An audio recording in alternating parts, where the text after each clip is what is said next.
जब वस्तु को प्रिंसिपल फोकस पे रखा जाता है। सी और एफ के बीच में वाला केस का डिस्कस कर चुका हूँ। अब जब वस्तु को फोकस पर रखा जाता है तो उसका प्रतिबिंब कहाँ बनता है, तो देखते हैं। प्रिंसिपल एक्सिस के पैरेलल मतलब मुख्य अक्ष के समांतर अगर आपतित होगा तो दर्पण से परावर्तन के बाद मुख्य फोकस से निकल जाएगा, ऐसे परावर्तित हो जाएगा। और दूसरा एक और रे ले लो जो सेंटर ऑफ कर्वेचर से जाए,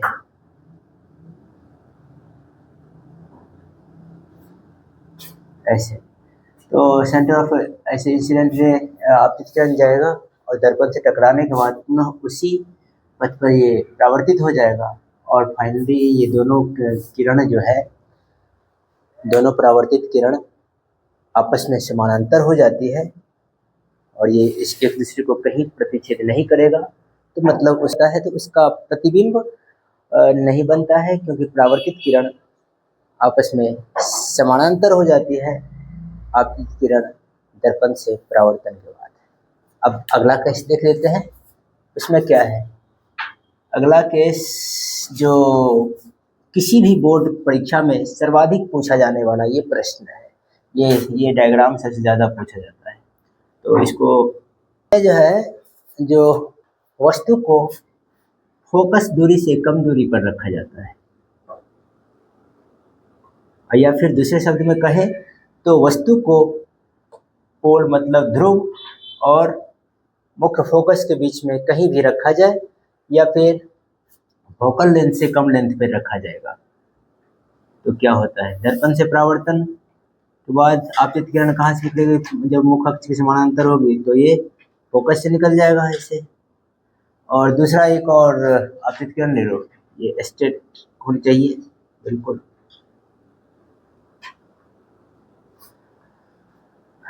इसे पोल से ही ले लेते हैं इसको, ऐसे आया आपतित किरण और ऐसे चला गया परावर्तित, आगे इधर मिलने को कहीं कोई संभावना नहीं है और ये फैलता चला जाएगा। तो इसको पीछे बढ़ाने से मिलेगा, तो इसको प्रिंसिपल एक्सिस को थोड़ा सा और इसमें एक्सटेंड कर लिए। अब इसको पीछे की ओर डॉटेड लाइन, और डॉटेड लाइन यही बात मैं उस समय से बता रहा था, वास्तविक प्रतिबिंब वास्तविक किरण के कटने से बनता है और ये काल्पनिक प्रतिबिंब, ये जो परावर्तित किरण होता है उसको पीछे बढ़ाने से, ये एक काल्पनिक रेखा है, ये वास्तविक रेखा नहीं है। ये डॉटेड लाइन से मतलब यहाँ पर मिलता हुआ प्रतीत होता है, मतलब वास्तव में वो मिलता नहीं है। जब लाइन को बढ़ाओगे तो इसमें इस यहाँ पर देखो वास्तविक दोनों किरण है जो समानांतर हो गया, इसके पिछले जितने भी केसेस हैं उसमें एक दूसरे को वो प्रतिच्छेद किया है, काटा है, तो मतलब वास्तविक किरण ही कट किया है, इसलिए वास्तविक प्रतिबिंब बना। लेकिन इसमें क्या है, ये वास्तविक जो ये परावर्तित किरण है ये तो ये दर्पण से परावर्तित हो चुका है, क्या एक दूसरे को इंटरसेप्ट नहीं किया है, नहीं काटा है, प्रतिच्छेद किया है, इसलिए ये इसका वास्तविक प्रतिबिंब नहीं बना। लेकिन इसको पीछे बढ़ाया काल्पनिक तरीके से, मतलब इसको डॉटेड लाइन से जब इसको बढ़ाते हैं तो वो कटता हुआ प्रतीत होता है उस स्थान पे। तो जहां पर ये कटता हुआ प्रतीत होता है प्रतिबिंब वस्तु का वहीं पे बनता है, और ये काल्पनिक रेखा या फिर कहें इसको डॉटेड लाइन टूटी हुई लकीर से इसको पीछे बढ़ाने से मिला है, और जहां ये कटता हुआ प्रतीत होता है प्रतिबिंब इस वस्तु का वहीं पे बनता है। तो आगे या पीछे बढ़ाने से जब ये प्रतिबिंब बनता है तो उसको आभासी प्रतिबिंब कहते हैं, हमें ऐसा आभास होता है इसलिए इसको हम कहते हैं ये काल्पनिक प्रतिबिंब है। और ये काल्पनिक प्रतिबिंब है, इसे वास्तविक जो किरण है वास्तव में इसको बढ़ाने से यहाँ पे कटता हुआ प्रतीत होता है। तो इसमें देखा क्या, जब वस्तु को फोकस दूरी से कम दूरी पर या फिर ध्रुव और फोकस के बीच में कहीं भी रखा जाएगा तो उसका प्रतिबिंब दर्पण के पीछे बनता है और वो काल्पनिक बनता है, काल्पनिक प्रतिबिंब बनता है। काल्पनिक प्रतिबिंब हमेशा सीधा बनता है। सीधा बनने का मतलब है जिस दिशा में वस्तु रखा हुआ होगा, यहाँ पे वस्तु ऊपर की ओर है या इसका प्रतिबिंब भी ऊपर की ओर ही है, मतलब दोनों का दिशा एक ही दिशा है। तो इसलिए हम इसको ऊपर की कहें, इसको सीधा कहेंगे, नीचे होगा तो उल्टा होता। ये प्रतिबिंब भी इसके इस स्थिति में क्या है, सीधा ऊपर की ओर ही है। तो अवतल दर्पण में सिर्फ और सिर्फ एक यही एक इकलौता है केस जिसमें जब वस्तु को ध्रुव और फोकस के बीच रखा जाए कहीं भी, या फिर दूसरे शब्द में कहें उसको फोकल लेंथ से कम लेंथ पे रखा जाएगा, तो उसका प्रतिबिंब दर्पण के पीछे बनता है और उसका प्रतिबिंब का आकार वस्तु के आकार से बड़ा होता है। और तीसरा जो इसका होगा क्या, इसका प्रकृति क्या है इस प्रतिबिंब का, इस प्रतिबिंब का प्रकृति है काल्पनिक और सीधा। तो अवतल दर्पण में बस इतना ही है। अगला बताता हूं। अब उत्तल दर्पण में देखो, उत्तल दर्पण के केस में देखो, इसमें सिर्फ और दो ही केस है। अगर उत्तल दर्पण इसका ध्रुव, फोकस और वक्रता केंद्र कहीं भी रख दो, अगर पहले वस्तु का स्थिति जो है वो अनंत पर है, अनंत से तो समानांतर किरण आएगी और इसके बाद वो दर्पण से जाकर टकराएगी।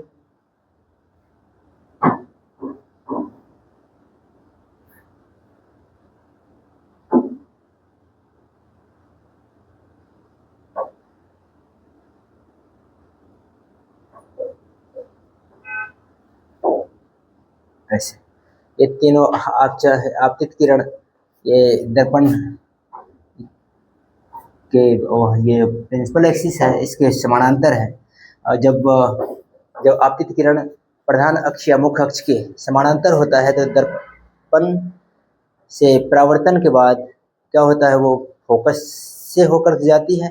और ये केस कैसा है, उत्तल दर्पण का है तो फोकस तो जाएगा नहीं, लेकिन फोकस से जाता हुआ वो प्रतीत होगा जब अगर डॉटेड लाइन से उसको पीछे बढ़ाओगे तो, मतलब ऐसे अगर ऐसे कर दो, ऐसे देखो जहाँ से ये होगा, अब इसको सीधा, यही हो गया इसका परावर्तित किरण चला गया। जब पीछे इसको बढ़ाओगे तो ये फोकस पर मिलता हुआ प्रतीत होगा।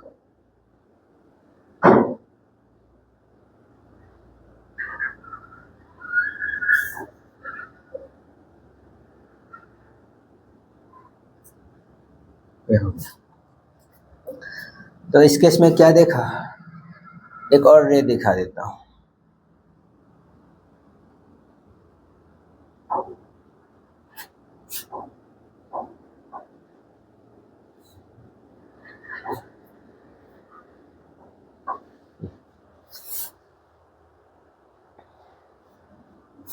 तो यहाँ जब अनंत पे होता है वस्तु उत्तल दर्पण में, तो उसका प्रतिबिंब दर्पण के पीछे बनता है और वो बिंदु के आकार का बनता है और उसका काल्पनिक प्रतिबिंब है। काल्पनिक प्रतिबिंब सीधा ही होता है हमेशा।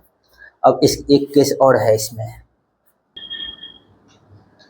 अब इसको दर्पण के सामने फाइनाइट डिस्टेंस, मतलब है सो ये तो अनंत पर है, अनंत को छोड़ करके जो सीमित जो दूरी होगा जिसको आसानी से मेजर कर सकते हैं, दर्पण के सामने कहीं भी रखो तो उसका इमेज जो बनेगा, ये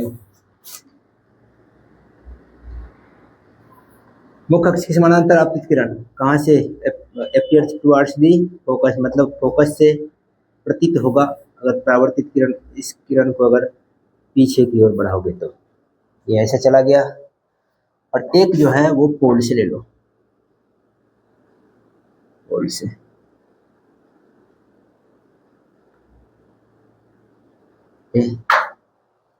पीछे बढ़ाओगे तो कहाँ पर मिलता हुआ प्रतीत होगा,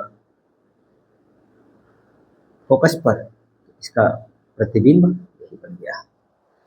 अब इसके बाद तुम कहीं भी रखो, कहीं भी वस्तु को रखोगे दर्पण के सामने उत्तल दर्पण में, उसका प्रतिबिंब ध्रुव और फोकस के बीच में ही बनेगा और उसका जो आकार होगा प्रतिबिंब का, वो वस्तु के आकार से छोटा रहेगा हमेशा। बस इतनी सी है इसमें प्रतिबिंब का केस। इसमें अवतल दर्पण और उत्तल दर्पण में अगर ये सीख गया तो लेंस एक ही केस में हो, मतलब एक ही लेक्चर में पूरा हो जाएगा। अब इतना करते हैं और ये खत्म हो गया इसमें जितना था। तो अब नेक्स्ट लेक्चर में मिलते हैं, अगला देखते हैं।